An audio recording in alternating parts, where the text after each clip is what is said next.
¿Qué sucede en el país? Tendencias del acontecer nacional en Análisis Situacional. El 6 de diciembre, los venezolanos manifestaron un sentido de urgencia para presionar por la toma de decisiones y una clara exigencia de consensos en torno a las medidas necesarias para enfrentar la crisis económica. Es fundamental escuchar otras voces y profundizar en el debate. El país es de todos y entre todos lo construimos. Los venezolanos no quieren que la oposición ni el chavismo claudiquen, sino que se pongan de acuerdo. ¿Cuáles son los escenarios? ¿Cuáles son las agendas? ¿Qué podemos esperar de este año 2016? Esta es la situación que analizaremos a continuación. Soy Oscar Chemmel y les doy la bienvenida a este nuevo análisis situacional. Hoy nos acompaña Michael Penfold, experto en economía política, PhD en Ciencias Políticas de la Universidad de Columbia, profesor del IESA, es director de Políticas Públicas de la Corporación Andina de Fomento. También fue profesor invitado en la Universidad del Sur de California y en la Sciences Po de París. Bienvenido, Michael. Oscar, un placer estar contigo acá en el programa. El 5 de enero se instaló la nueva Asamblea Nacional. Estuvo muy marcada esta instalación por la confrontación. ¿Cuál observas tú que puede ser la agenda de ambos bandos? Apelando un poco al análisis del discurso y del comportamiento durante esos días. ¿Y cuáles podrían ser los escenarios? Yo creo que la instalación de la nueva Asamblea Nacional evidentemente marca un cambio en la dinámica política del país muy importante. Los resultados electorales del 6 de diciembre fueron unos resultados que sorprendió a ambos bandos. Y apareció además un votante nuevo, un votante que de alguna manera creo yo va a determinar el comportamiento tanto del oficialismo, del chavismo, como de la oposición. ¿Qué expresó la gente el 6 de diciembre? Yo creo que la gente estaba expresando primero una gran inconformidad con el manejo de la política económica, con lo difícil que se estaba haciendo el día a día de las personas en Venezuela. Las personas estaban pasando más de 6 horas para poder resolver sus problemas de abastecimiento en medicamentos, ¿Votó alimentos. el descontento? Entonces votó el descontento. Pero creo que la gente votó para crear un gobierno dividido. Y estamos en un momento de gobierno dividido, donde tienes un poder ejecutivo legítimamente electo y tienes la instalación también legítima de una Asamblea Nacional. ¿Qué implica eso? La gente votó para decirle al Ejecutivo: es necesario cambiar de comportamiento, es necesaria una nueva agenda de desarrollo, es necesario adecuar al país a la nueva realidad externa también que tiene Venezuela. Y creo que le dio el poder a la Asamblea Nacional para poder inducir ese cambio y llevar al Ejecutivo también en ese proceso de cambio. ¿No votó por la confrontación? Yo creo que no. La confrontación va a ser resultado del hecho que el gobierno cambie o no. Y yo creo que eso es lo que está planteado. Y en ese sentido se abren diversas agendas. Yo creo que la primera semana de la instalación de la Asamblea Nacional fue una semana muy diversa, porque arrancó con mucho conflicto. Arrancó con grandes cuestionamientos sobre la elección de los diputados amazónicos. Se creó la posibilidad incluso en función del pronunciamiento de la Corte de declarar la omisión legislativa. Y luego tuvimos la resolución de esa crisis que coincidió con la presentación del presidente Maduro de su rendición de cuentas al país en la Asamblea Nacional, que reflejó algo muy distinto. Reflejó un presidente que estaba reconociendo la presencia de la Asamblea y una oposición que también estaba reconociendo de entrada la magistratura de la presidencia. ¿Tú crees que con este episodio se termina la confrontación Creo que estamos a las puertas más bien de un escenario donde la cohabitación, la convivencia, la unidad puede ser el signo? Pero la respuesta cuando regresemos de los comerciales. Ya regresamos. ¿Qué sucede en el país?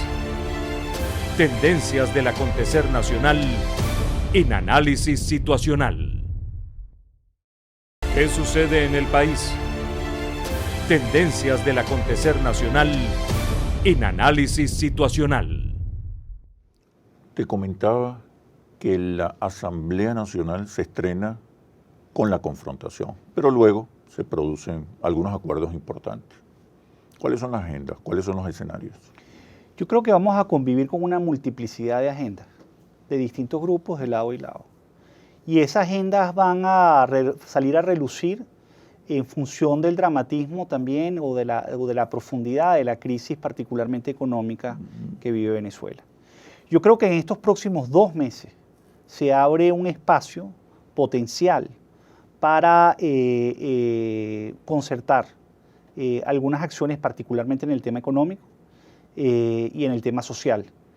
Pero creo que también la agenda política va a ser una fuente de confrontación importante en la medida en que el país no logre coger, digamos, un rumbo de acuerdo político. A mí me llamó mucho la atención el viernes cuando habló el presidente Maduro y cuando habló el presidente de la Asamblea Nacional, Henry Ramos Alup, lo que vimos allí. Eso no lo habíamos visto en 17 años. O sea, la posibilidad que un presidente de la República reconociera la magistratura de la oposición en esa institución tan importante que es la Asamblea Nacional, y un presidente de la Asamblea Nacional de la oposición recibiendo con la importancia que tiene el presidente de la República. El presidente Maduro ahí planteó 2 temas importantes. El tema de derechos humanos, por ejemplo, donde dijo, bueno, aquí yo estoy dispuesto a hablar del tema y hablar de una forma distinta, pero concertada con la oposición. Y esta semana hubo una reunión entre los jefes de las 2 bancadas para poder abordar el tema de la ley de amnistía, que es un tema absolutamente central para Venezuela. Pero por otro lado tienes también el tema de la emergencia económica. No es un tema central para la mayoría de los venezolanos. Para la mayoría de los venezolanos el tema crucial es la economía. Totalmente de acuerdo, pero no deja de ser importante políticamente la amnistía. No deja de ser importante la posibilidad que podamos convivir con distintos partidos y con distintos, digamos, visiones sobre lo público en el país. ¿Se puede poner de acuerdo con relación a la política económica? Sobre la política económica, y a eso iba, creo que ahí más bien vamos a un enfrentamiento. ¿Por qué? Y lo vimos también con el tema del decreto de emergencia económica. Porque en el fondo no hemos abierto el espacio para discutir y acordar rápidamente, con sentido de urgencia, las acciones que requiere el país para poder resolver la crisis. La crisis económica en Venezuela es muy profunda. Prácticamente en los últimos 3 años hemos perdido 15 puntos del PIB. Hemos perdido acceso al financiamiento. Tenemos una crisis de liquidez muy profunda. Tenemos una caída de los precios petroleros que hacen que necesitamos más de 18.000 millones de dólares en financiamiento. Ahora, hay un decreto de emergencia económica que claramente estipula algunos objetivos de política. Por ejemplo, necesidad de diversificar la economía en Venezuela, la necesidad de enfrentar y paliar los efectos de la crisis en los sectores más vulnerables de la población. Pero creo que no había una discusión sobre cómo hacer eso. Yo creo que, por ejemplo, la decisión del vicepresidente de la República, junto con el ministro Pérez Abad y el ministro Farías, de crear el Consejo Nacional de Economía, es una buena señal. Pero va a requerir de acciones mucho más urgentes, sobre todo en el plano macroeconómico, en el plano cambiario, en el plano fiscal, que es un ámbito donde yo creo que hay visiones muy encontradas. ¿Es posible avanzar en las soluciones de política económica en medio de una confrontación política, de una crisis política? Tú sabes que a mí me sorprende que nosotros tendamos a ver que la crisis económica actual, que hacer las reformas o hacer los cambios o impulsar la productividad, impulsar la diversificación, impulsar la apertura del comercio y de la inversión, sea algo conflictivo. Yo creo que lo que es costoso políticamente es mantener una política económica actual que tiene unas tasas de inflación de más de 270%. donde no puedes resolver el problema de la pobreza estructuralmente si no retomas el crecimiento y si no refocalizas también los subsidios de manera que actualmente lo estamos mandando de manera indirecta y que es muy importante, pero empezar a darlos de manera directa. Eso parece estar claro en la agenda Claro. oficial. Yo creo que, pero al final el diablo está en los detalles, en cómo lo haces. Claro. Y, por ejemplo, en la parte todavía macroeconómica, yo siento que no hay claridad sobre cuál es el modelo cambiario, por ejemplo, que el país requiere. ¿Qué va a pasar entonces? Bueno, yo creo que estamos en un ambiente bastante incierto en el plano económico y político. Yo creo que el país va a entrar en algunos temas, va a haber acuerdos, en otros temas va a haber desacuerdos profundos. Y eventualmente vamos camino a probablemente una confrontación nuevamente entre el Poder Ejecutivo y el Poder Legislativo. ¿Y la sociedad cómo va a reaccionar? Yo creo que eso es lo más preocupante, porque la sociedad en el fondo lo que quiere es que le resuelvan sus problemas. Y Venezuela tiene una crisis externa muy profunda. Cuando yo te digo a ti que el problema de las colas, el problema de la cantidad de tiempo que la gente está pasando tratando de resolver su día a día, es producto de un modelo de controles de precios, de controles de cambio, de desinversión que ha venido ocurriendo en Venezuela, eso es algo que la gente quiere resolver ya. Ahora, la buena noticia es que Venezuela puede resolver eso, aún con unos precios de barril por debajo de $30. Y Venezuela ha vivido con barriles por debajo de $30 antes y ha podido y tiene la capacidad y los recursos para poder resolver eso. Ahora, eso implica una reorganización, no solamente de la economía, sino una reorganización de la forma como opera el Estado, del papel del sector privado, del papel de las comunidades y el papel de la política social como un elemento central, clave en ese proceso de transformación. La crisis política no va a enredar a ambos bandos. Yo creo si el país va a frenar las soluciones. Si el país no logra concertarse en lo económico, que es mi mayor temor, si el país no logra enfrentar la magnitud de la crisis externa que tiene y de la crisis productiva que tiene en el país, me temo que la confrontación política se va a acrecentar. ¿Hay peligro de una explosión social? Dado que ninguno de los dos actores fundamentales pudiera no estar dando respuestas. Mira, yo creo que hay conflictividad social y va a haber conflictividad social. No ha habido una explosión social y el venezolano ha mostrado una gran paciencia porque también ha habido mecanismos electorales que le han permitido a la sociedad pronunciarse. Lo que es riesgoso es que los políticos no empiecen a escuchar lo que ese votante está diciendo. Y ese votante lo que está diciendo es necesitamos un sentido de urgencia en la solución de los problemas. Si la gente se da cuenta que finalmente no es escuchada, va a haber una gran frustración social, una gran frustración política, porque al final lo que la gente va a percibir es que el mecanismo electoral no está influyendo en el cambio de las políticas públicas. Y en eso consiste la democracia. La democracia consiste en la capacidad que tiene el elector de definir la política pública con base a los resultados electorales que está dando. Cuando un bando le dice, cuando la oposición le dice al gobierno, te quedan 6 meses de vida, ¿es posible en esas circunstancias concertar, cohabitar, convivir? A mí me parece, y yo soy muy crítico y lo he sido públicamente sobre esa frase. O sea, yo creo que este no es el momento para ponerle horizontes temporales a una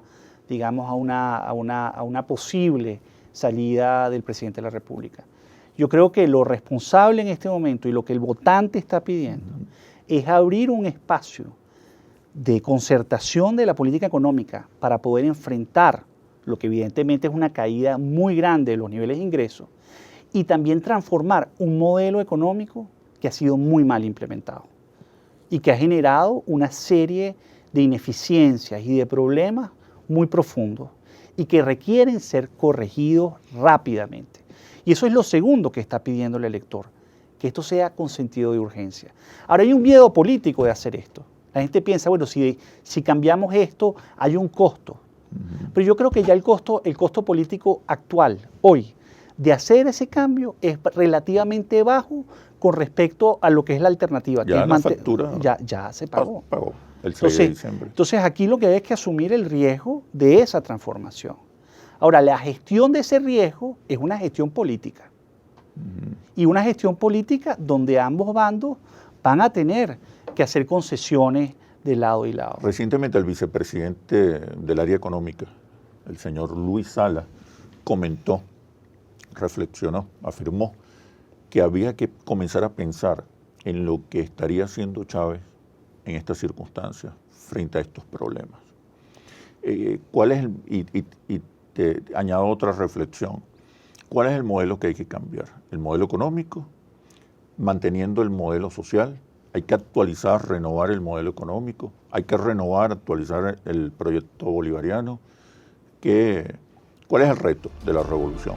Pero la respuesta después de los comerciales. Ya regresamos. ¿Qué sucede en el país? Tendencias del acontecer nacional en análisis situacional. ¿Qué sucede en el país? Tendencias del acontecer nacional en análisis situacional. Te comentaba que el vicepresidente del área económica se preguntaba en estos días qué estaría haciendo Chávez en este momento frente a estas dificultades. Agrego, la actualización, renovación, el cambio, como le queramos llamar, de la política económica significa sacrificar el modelo social. ¿De qué estamos hablando realmente? Es una gran pregunta, ¿no? Una muy importante pregunta. Yo creo que Chávez tenía dos elementos claves. Uno, la rapidez en la toma de decisiones. Y la verdad es que a lo largo de su periodo, no solamente lo demostró en el 2008, lo demostró en el 2002, lo demostró en el 2004 y lo demostró en el 2008. Y en el 2012 ya estaba hablando de la necesidad de tomar esas acciones. Se planteó, luego de ganar las elecciones presidenciales, se planteó un nuevo ciclo, una nueva etapa, donde las banderas fundamentales ya no eran la justicia social, la igualdad, la equidad, la inclusión, era el orden, la eficiencia, los resultados, el seguimiento. Pero lo que te quiero decir es que había capacidad de tomar decisiones rápidas para enfrentar cambios en el contexto. Y eso era lo segundo que él tenía, que era una capacidad de rápidamente entender las restricciones políticas que estaba enfrentando. Bueno, yo creo que hasta ahorita hemos retrasado, pero por demasiado tiempo. Inexplicablemente. Hemos fragmentado además todo el proceso de toma de decisiones económicas que te han impedido rápidamente ajustar y estabilizar la economía frente a un nuevo contexto internacional. Y en segundo lugar, creo que tienes unas restricciones políticas también que empiezan a aparecer, que tienen que ver con el elector, con lo que el elector quiere, y también con esta nueva Asamblea Nacional que tiene una mayoría calificada importante, que restringe tu capacidad de acción. Ahora, tú preguntas sobre el modelo social. Yo creo que es fundamental en cualquier proceso de transformación productiva que Venezuela vaya a cometer, entender que el tema social es clave. Ahora, nosotros no podemos asumir como país un reto productivo en un ambiente donde hemos decidido socialmente deteriorar los subsidios directos y tener subsidios indirectos. Y voy a poner ejemplos concretos. El año pasado, el gobierno nacional importó directamente alimentos por montos realmente muy importantes. Casi 40% de esos productos terminaban, que estaban subsidiados a 6.30, terminaban o del lado de la frontera colombiana o del lado del Caribe. Y la gente que necesita, o sea, por lo tanto el subsidio no estaba llegando en términos de cantidad, pero no solamente en términos de cantidad, sino que el subsidio además le estás pidiendo a la gente que haga cola para poder acceder a ese producto y en este momento a veces no sabe si siquiera va a acceder.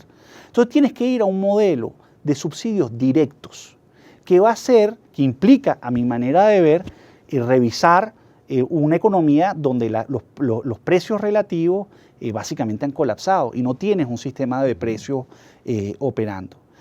¿Eso qué supone? Eso supone un cambio, no abandonar la política social. Tú en este contexto tienes que utilizar una política social muy agresiva, pero lo tienes que hacer en un contexto donde fomentes el crecimiento económico nuevamente. Pero eso implica, ese cambio del modelo social implica un cambio donde tengas un subsidio directo que vaya realmente a los grupos más vulnerables y donde utilices la infraestructura que ya creaste. Ya tienes la infraestructura, úsala. La infraestructura social me estoy refiriendo. Entonces, utilízala. Yo creo que el país tiene esa posibilidad. Ahora, eso pasa por rectificaciones muy profundas del modelo. Y sí tiene consecuencias, digamos, en el modo cómo se gestiona el modelo social. No es abandonar el modelo social, es cambiar la gestión de ese modelo social. Hacerlo más eficiente. Hacerlo mucho más eficiente. Actualmente, realmente, eso está generando una ineficiencia y unos problemas muy, muy importantes. Sobre todo, por ejemplo, ahorita estamos hablando de productividad. Hay un Consejo Nacional de Economía Productiva y queremos una agenda productiva. Bueno, veamos el mercado laboral. La gente está pasando 6 y 7 horas en la calle, que deja de trabajar porque tiene que resolver un problema creado por un modelo económico y un modelo de subsidios indirectos que está creando un problema muy severo. Entonces tienes que atacar ese problema. Y lo tienes que atacar porque además eso te está generando un grupo de personas a nivel social que ya viven de esas distorsiones y que está erosionando la capacidad productiva del venezolano. Yo creo que el funcionamiento del mercado laboral es algo fundamental. Eso es un espacio donde el sector privado y el sector público se pueden encontrar muy rápidamente. Todo lo que tiene que ver con educación técnica, todo lo que tiene que ver con educación para la productividad, para el trabajo. La cultura del trabajo. La cultura del trabajo. Yo creo que eso Venezuela lo tiene que restablecer. Porque tú no puedes sostener, por ejemplo, en los estados de la frontera, en el Zulia, en el Táchira, para un muchacho hoy en día que está ingresando al mercado laboral, y hay un ingente número de venezolanos graduados de todo tipo de universidades que están entrando al mercado laboral. Eso es un bono demográfico que tiene el país, eso debería ser una fuente de crecimiento importantísima. No lo estás aprovechando porque tienes esta situación. Y en la frontera particularmente es un drama muy importante. Sí, sí. Y además el reto, las circunstancias fundamentales de este momento, no solamente en Venezuela, en el mundo, no es tanto la riqueza vía materias primas, es la demografía, la capacidad de una nueva generación de producir y consumir. Fíjate, ahí están las grandes oportunidades. Tú mencionabas cómo el tema de qué se puede hacer. Y aquí yo creo que el sector privado es una parte muy importante de la solución. Tomemos un ejemplo. Sector farmacéutico y el sector automotriz. Tienes capacidad instalada en Venezuela de producción de unidades, tanto de vehículos como de motos. Tienes capacidad de producción farmacéutica en el país. Ahora, esa capacidad no la estás aprovechando. Hoy en día estamos produciendo una capacidad instalada de más de 150.000, 200.000 unidades, apenas 20.000 unidades en nivel de carro. Ahora, ¿por qué está ocurriendo eso? Porque tienes un sistema cambiario que no le permite al sector privado asumir su riesgo cambiario. Y tienes un sistema de controles que le impide al empresario asumir su riesgo, el riesgo comercial.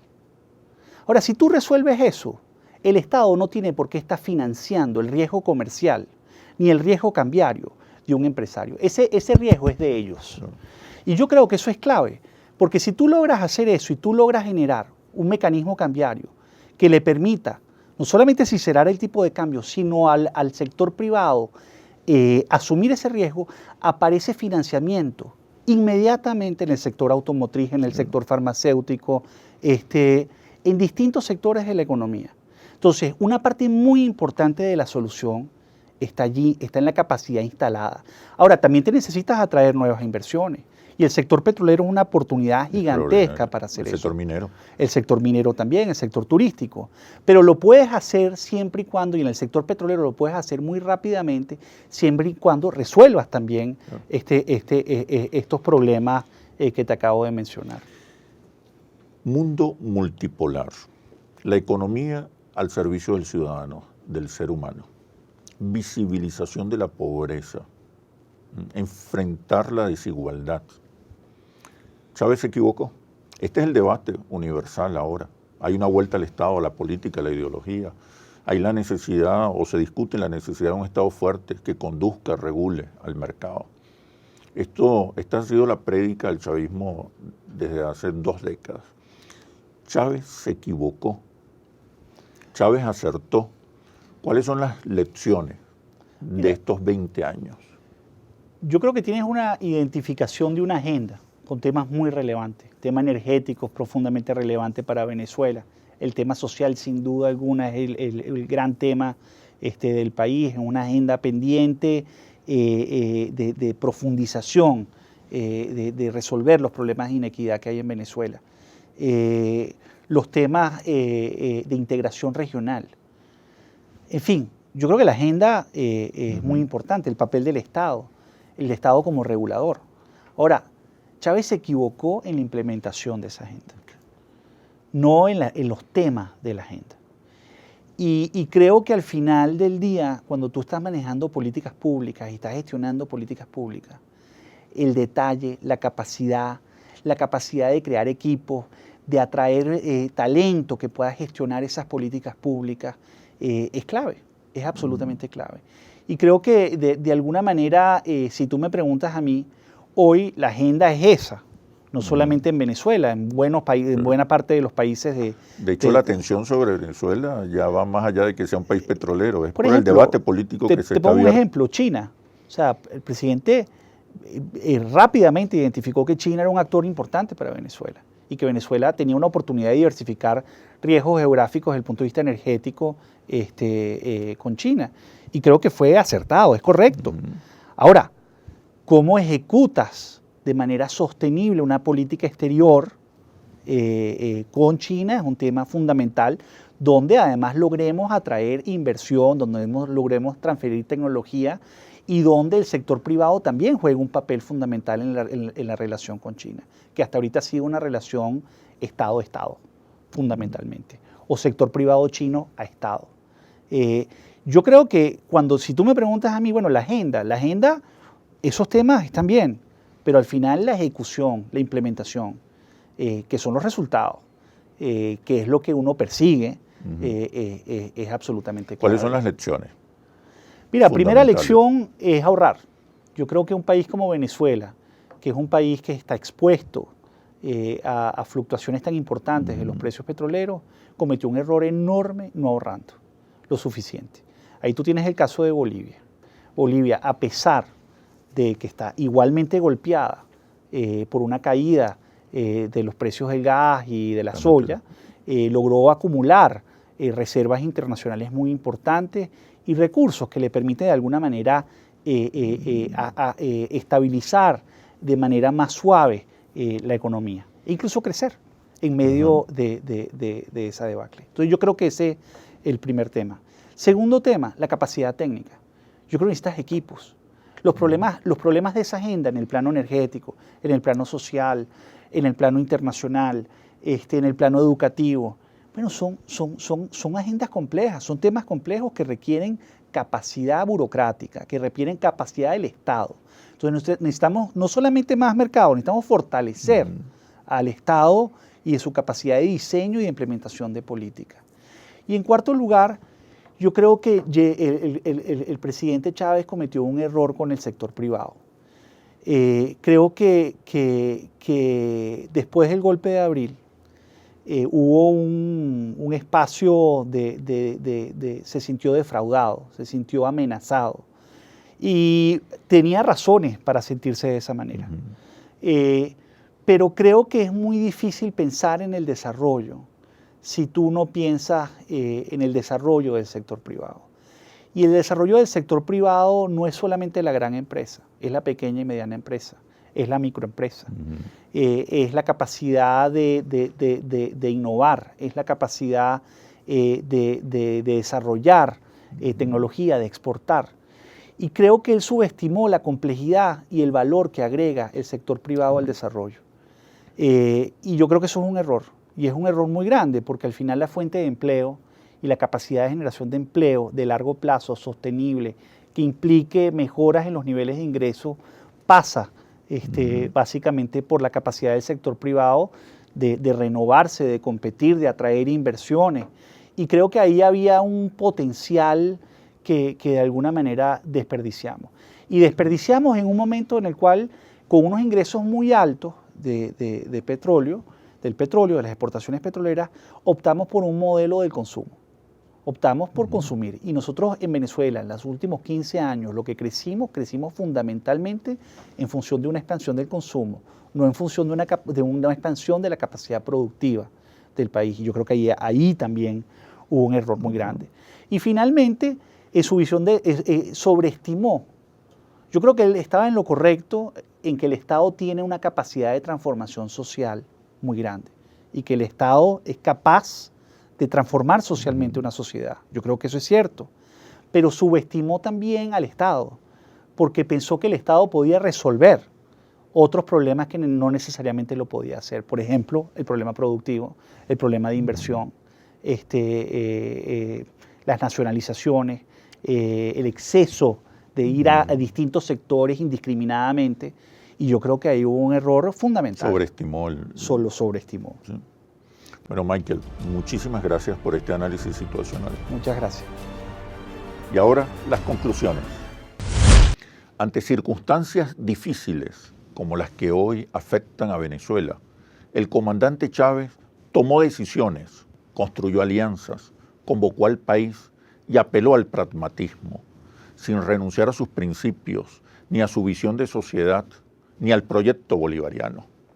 Inmediatamente después del triunfo electoral del 7 de octubre del 2012, Chávez anunció el inicio de una nueva etapa de la revolución.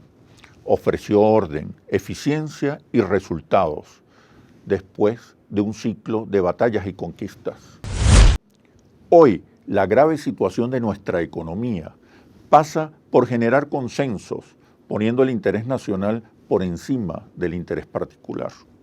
Una alianza sincera con el sector privado es vital para ampliar las fuentes no estatales de financiamiento en divisas, impulsar la producción nacional y sustituir importaciones. Así culmina este análisis situacional. Los invito a seguirnos por nuestras redes sociales @interlaces y @asituacional o visítenos en nuestra página web interlaces.com. Soy Oscar Chemmel y los espero para un nuevo análisis situacional. ¿Qué sucede en el país? Tendencias del acontecer nacional en Análisis Situacional.